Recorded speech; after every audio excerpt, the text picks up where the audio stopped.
जय हिंद साथियों, welcome to study with भावना। तो फ्रेंड्स, आज हम करने वाले हैं पॉलिटी का पार्ट 2, जिसमें कि हम कवर करेंगे 101 से लेके 200 तक के क्वेश्चन। तो दोस्तों, हम 1000 क्वेश्चन की सीरीज करेंगे, जिसका आज हम कवर करेंगे पार्ट 2। तो चलिए शुरू करते हैं बिना किसी देरी के हमारे इम्पोर्टेंट सेशन को। यहाँ पर जितने भी क्वेश्चन लिए हैं मैंने सभी के सभी इम्पोर्टेंट लिए और सिलेक्टेड लिए। आपकी आने वाली सभी एग्जाम एसएससी सीजीएल और सभी एग्जाम के लिए इम्पोर्टेंट होने वाले हैं। तो चलिए शुरू करते हैं हमारे पहले क्वेश्चन से। क्वेश्चन नंबर 1 है, अनुच्छेद 301 का संबंध किससे है? करेक्ट आंसर है option number B, right to property. Friends, आप सभी को पता होगा 44वां संविधान संशोधन हुआ था। तो इसके अनुसार फ्रेंड्स, जो संपत्ति का अधिकार है वो मौलिक अधिकार नहीं है, जबकि एक संवैधानिक अधिकार है।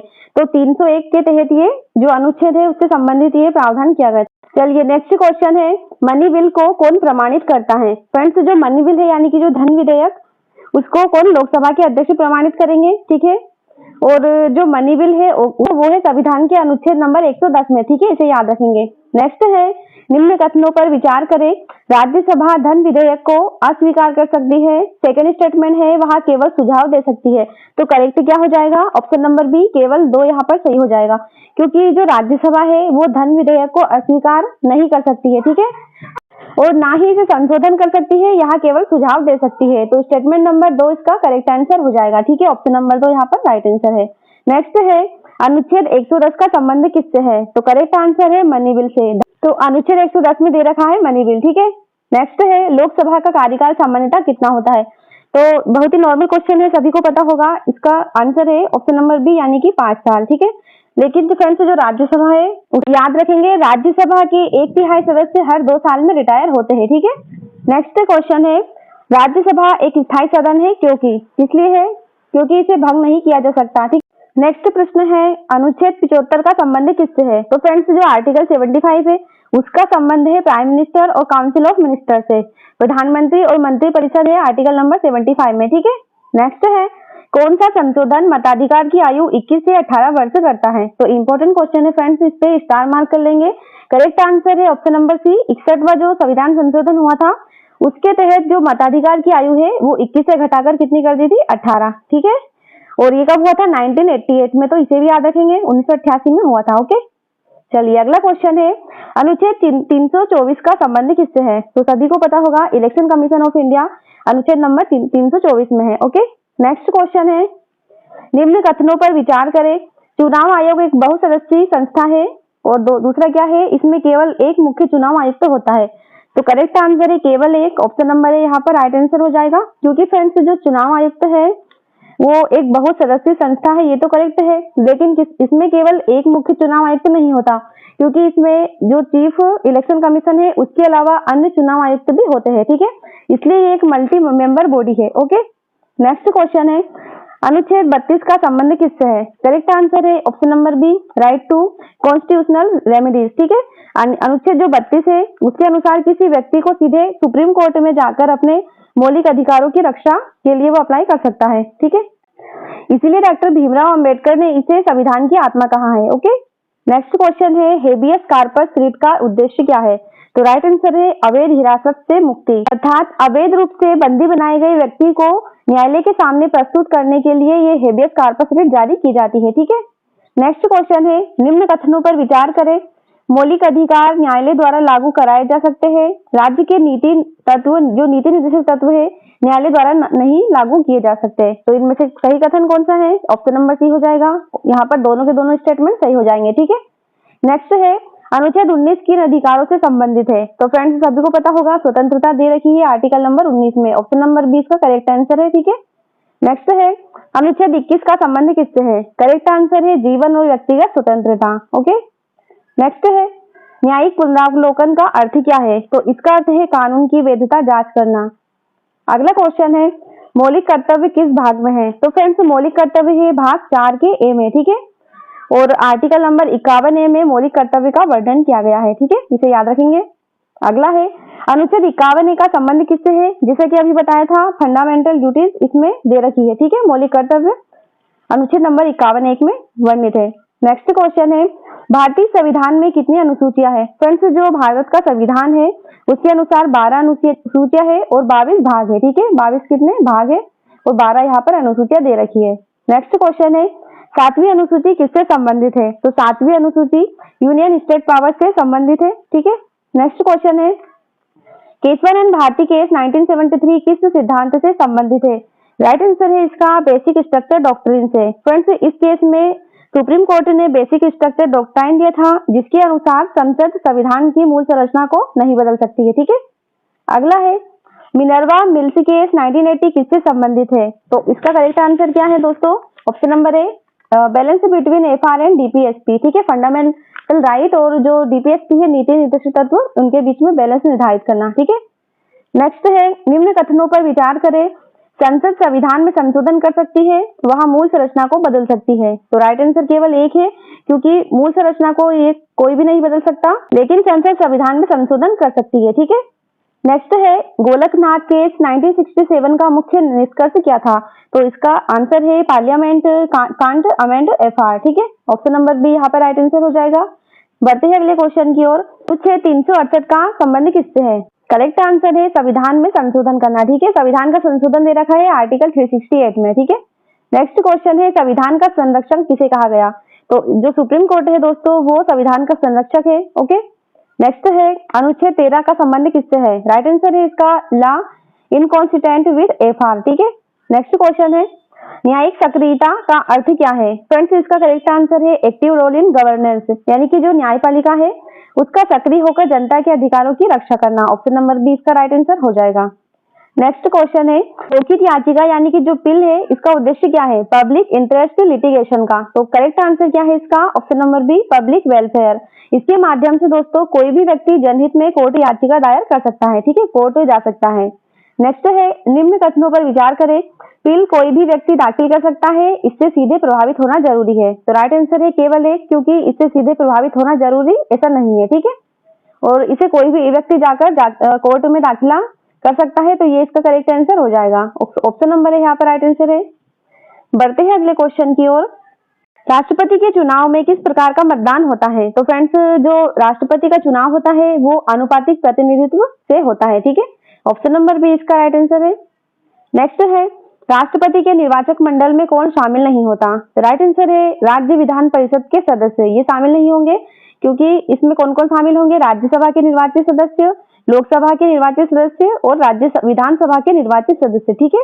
यहाँ पर निर्वाचित सदस्य भाग लेंगे, ना कि मनोनीत सदस्य। तो इस पॉइंट को भी याद रखेंगे। तो ऑप्शन नंबर सी यहाँ पर राइट आंसर हो जाएगा। ओके। चलिए अगला क्वेश्चन है राष्ट्रपति के महाभियोग की प्रक्रिया कहाँ से शुरू होती है? तो इम्पोर्टेंट क्वेश्चन है। किसी भी सदन से जो राष्ट्रपति है उसके महाभियोग की प्रक्रिया स्टार्ट की जा सकती है। तो फ्रेंड्स, आपको पता हो तो कमेंट करके बताइए कि जो राष्ट्रपति के जो महाभियोग की प्रक्रिया है वो संविधान के कौन से आर्टिकल में है। ठीक है। बताएंगे कमेंट करके। नेक्स्ट है उपराष्ट्रपति को पद से हटाने का प्रस्ताव कहाँ लाया जाता है? कहाँ लाया जाता है दोस्तों? राज्यसभा में। ठीक है। क्योंकि जो उपराष्ट्रपति है वो जो राज्यसभा है उसका पदेन सभापति होता है। ठीक है। नेक्स्ट है राष्ट्रपति द्वारा जारी अध्यादेश कितने समय तक मान्य रहता है? तो राइट आंसर है 6 सप्ताह तक मान्य रहेगा, सत्र शुरू होने के बाद से। ठीक है। और अध्यादेश आर्टिकल नंबर 123 के तहत राष्ट्रपति जारी कर सकते हैं। ठीक है। ये याद रखेंगे। नेक्स्ट है राज्यपाल किस अनुच्छेद के तहत अध्यादेश जारी कर सकते हैं? तो आर्टिकल नंबर 213 के तहत जो राज्यपाल है वो अध्यादेश जारी कर सकते हैं। ठीक है। नेक्स्ट है राज्यपाल का विवेकाधीन अधिकार किससे संबंधित है? करेक्ट आंसर है कुछ स्थितियों में स्वतंत्र निर्णय लेने का अधिकार है राज्यपाल को। ओके। नेक्स्ट है वित्तीय आपातकाल किस आर्टिकल में है? तो फ्रेंड्स, इसका करेक्ट आंसर है आर्टिकल नंबर 360 में, 360 में है वित्तीय आपातकाल। ओके। नेक्स्ट है राष्ट्रीय आपातकाल के दौरान क्या होता है? तो इसके तहत केंद्र की शक्तियां बढ़ जाती है। ठीक है। ऑप्शन नंबर बी इसका करेक्ट आंसर हो जाएगा। चलिए अगला क्वेश्चन है कौन सा संशोधन आधार कार्ड से संबंधित है? राइट आंसर है 99वां कॉन्स्टिट्यूशन अमेंडमेंट। ठीक है। नेक्स्ट है प्राक्कलन समिति का मुख्य कार्य क्या है? फ्रेंड्स, इसका मुख्य कार्य है सरकारी व्यय का अनुमान जांचना। ठीक है। नेक्स्ट है लोक लेखा समिति किसकी रिपोर्ट की जांच करती है? किसकी रिपोर्ट की जांच करेंगी ये? तो जो भारत के सीएजी है उसकी निगरानी करेंगे, जो भारत के पीएसी है वो। ठीक है। नेक्स्ट है पीएसी का अध्यक्ष सामान्यतः किससे चुना जाता है? तो किससे चुना जाएगा? विपक्ष से। ठीक है। नेक्स्ट है 8वीं अनुसूची का संबंध किससे है? राइट आंसर है इसका लैंग्वेज से। फ्रेंड्स, जो 8वीं अनुसूची है उसके अंतर्गत भाषाएं दे रखी है। ठीक है। चलिए अगला क्वेश्चन है 10वीं अनुसूची का संबंध किससे है? करेक्ट आंसर है इसका एंटी डिफेक्शन से। ठीक है। नेक्स्ट क्वेश्चन है पंचायती राज किस संशोधन से जुड़ा है? तो पंचायती राज है 73वां संविधान संशोधन 1992 के तहत ये जुड़ा हुआ है। ठीक है, ऑप्शन नंबर सी इसका करेक्ट आंसर हो जाएगा। चलिए अगला क्वेश्चन है नगर पालिका किस संशोधन से संबंधित है? तो राइट आंसर है 74वां संविधान संशोधन 1992 के तहत शहरी स्थानीय निकायों का वर्णन है इसमें। ठीक है, चलिए अगला क्वेश्चन है वित्त आयोग किसे सलाह देता है? फ्रेंड्स, वित्त आयोग का कार्य किसको सलाह देने का है? राष्ट्रपति को। ठीक है, आर्टिकल 280 के तहत वित्त आयोग का संविधान में वर्णन किया गया है। नेक्स्ट है यूपीएससी के सदस्य का कार्यकाल कितना होता है? इंपॉर्टेंट है फ्रेंड्स, जो यूपीएससी है यूनियन पब्लिक सर्विस कमीशन, उसके सदस्य का कार्यकाल कितना होगा? 6 वर्ष या 63 वर्ष, जो भी पहले हो। ऑप्शन नंबर सी इसका करेक्ट आंसर हो जाएगा। ठीक है, नेक्स्ट है मुख्य चुनाव आयुक्त को हटाने की प्रक्रिया किसके समान है? तो इनको हटाने की प्रक्रिया जो सुप्रीम कोर्ट के जज है उनके अनुसार हटाए जाते हैं। ठीक है, नेक्स्ट क्वेश्चन है संविधान की आधिकारिक भाषा कौन सी है? फ्रेंड्स, संविधान की आधिकारिक भाषा हिंदी और अंग्रेजी दोनों है। ठीक है, याद रखेंगे। चलिए अगला है आर्टिकल 343 का संबंध किससे है? तो इसका संबंध है ऑफिशियल लैंग्वेज से। ठीक है, नेक्स्ट है क्षेत्रीय परिषद किससे संबंधित है? राइट आंसर है इसका इंटर स्टेट कोऑपरेशन। अगला है अंतरराज्यीय परिषद किस आर्टिकल के तहत है? तो करेक्ट आंसर है आर्टिकल 263 के तहत। नेक्स्ट है नीति आयोग किसका स्थान पात्र है? फ्रेंड्स, जो नीति आयोग है सभी को पता होगा योजना आयोग की उसने जगह ली है और 2015 में नीति आयोग की स्थापना की गई थी। ठीक है, कब करी गई थी डेट आपको बताना है, 2015। और जो नीति आयोग के अध्यक्ष होंगे वो भारत के प्रधानमंत्री होंगे। ठीक है, तो फाइनेंस कमीशन इसका करेक्ट आंसर हो जाएगा। नेक्स्ट है उच्च न्यायालय के न्यायाधीश की नियुक्ति कौन करता है? कौन करेंगे? जो भारत का उच्च न्यायालय है उसके न्यायाधीश की नियुक्ति भारत के राष्ट्रपति। ठीक है, नेक्स्ट क्वेश्चन है उच्च न्यायालय के न्यायाधीश की सेवानिवृत्ति की आयु क्या है? तो इनकी सेवानिवृत्ति की आयु है 62 वर्ष। ओके, अगला है सुप्रीम कोर्ट के न्यायाधीश की सेवानिवृत्ति क्या है? फ्रेंड्स, जो भारत का सुप्रीम कोर्ट है उसके जो न्यायाधीश है वो 65 साल में रिटायर होते हैं। ठीक है, अगला प्रश्न है अध्यादेश को संसद में कितने समय के भीतर प्रस्तुत करना होता है? तो आर्टिकल 123 के तहत है राष्ट्रपति अध्यादेश जारी कर सकते हैं और इसे कितने दिन के भीतर इसे प्रस्तुत करना पड़ेगा? तो राइट आंसर है अगला सत्र में। ठीक है, जो संसद का अगला सत्र होगा उसके तहत। नेक्स्ट है लोकसभा भंग होने पर कौन सा विधेयक समाप्त हो जाता है? फ्रेंड्स, जब लोकसभा भंग होती है तो लोकसभा में लंबित विधेयक उससे समाप्त हो जाएगा। एक बात बता दूं कि जो राज्यसभा है वो कभी भंग नहीं होती। ठीक है, स्थायी सदन है राज्यसभा, जबकि जो लोकसभा है वो अस्थायी। ओके, नेक्स्ट है भारत में संघीय व्यवस्था की विशेषता क्या है? तो करेक्ट आंसर है एकल संविधान, जो कि कहां से लिया गया है कमेंट करके बताना है। नेक्स्ट है भारत में नागरिकता किस प्रकार की है? तो करेक्ट आंसर है एकल नागरिकता। नेक्स्ट है राज्य का सर्वोच्च विधि अधिकारी कौन होता है? तो फ्रेंड्स, जो राज्य के सर्वोच्च विधि अधिकारी है वो भारत के जो राज्य के एडवोकेट जनरल होते हैं वो होंगे। ठीक है, ऑप्शन नंबर 20 का राइट आंसर हो जाएगा। चलिए अगला है भारत का सर्वोच्च विधि अधिकारी कौन है? तो फ्रेंड्स, जो अटॉर्नी जनरल है वो भारत के सर्वोच्च विधि अधिकारी होते हैं। ठीक है, चलिए अगला क्वेश्चन देखते हैं भारत के मुख्य न्यायाधीश की नियुक्ति किस आधार पर होती है? तो जो वरिष्ठता है वरिष्ठता के अनुसार ही भारत के मुख्य न्यायाधीश की नियुक्ति की जाती है। ठीक है, सभी जो न्यायालय है उसकी अवमानना किससे संबंधित है? राइट आंसर है न्यायपालिका। अगला है ट्रिब्यूनल किससे संबंधित है? फ्रेंड्स, इसका संबंध है विशेष मामलों के निपटारे से। ठीक है, जैसे कि टैक्स, सर्विसेज आदि। ओके, नेक्स्ट है अखिल भारतीय सेवाएं का संबंध किससे है? तो अखिल भारतीय सेवाएं है उनका संबंध है केंद्र और राज्य दोनों से। ठीक है, अगला है नए राज्य का निर्माण कौन करता है? तो करेक्ट आंसर है संसद। संसद में कौन आता है? लोकसभा, राज्यसभा और राष्ट्रपति। इसी के द्वारा नए राज्य का निर्माण कर सकते हैं।